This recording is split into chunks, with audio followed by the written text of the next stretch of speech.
Verse 15.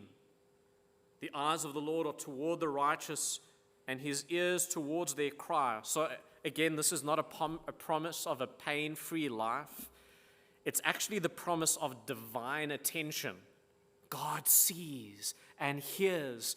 God is not far off. Verse 16, the face of the Lord is against those who do evil, to cut off the memory of them from the earth. This is where the psalm begins to sharpen. The same God who sees the righteous also sets his face against the wicked. This is not crabbiness or a bad mood. It's holy justice.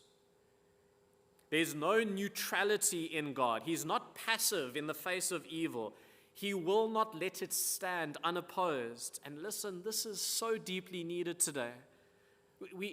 The culture now where we live, it's distasteful, the idea of judgment. When the only unacceptable God is the one who says no. But David reminds us that God's love it's not sentimental permissiveness. If God doesn't oppose evil, if God just overlooks injustice, he would not be holy. He would not be a good God.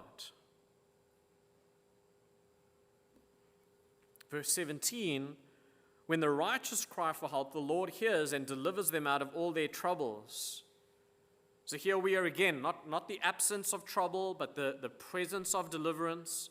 So he's pressing that same theme. The comfort grows deeper.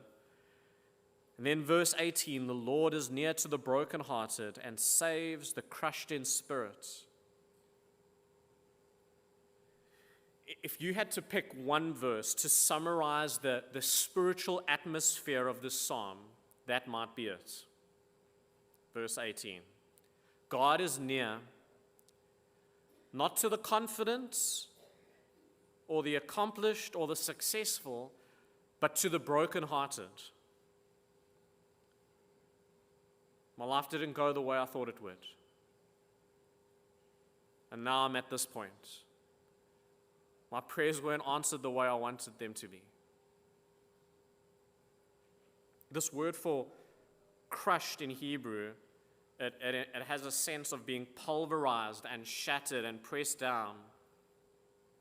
And the verb here, saves, it's not just about physical rescue, but it has the idea of redemption and restoring and presence. God does not come to shame the crushed, but rather to shelter them. Look at verse 19. Many are the afflictions of the righteous, but the Lord delivers him out of all of them. Again, there's no false promises. The righteous suffer. David doesn't pretend otherwise. In fact, he insists on it. But the afflictions are not final. God's deliverance, it might not always come fast or easy, but it is certain. He will bring his people through it.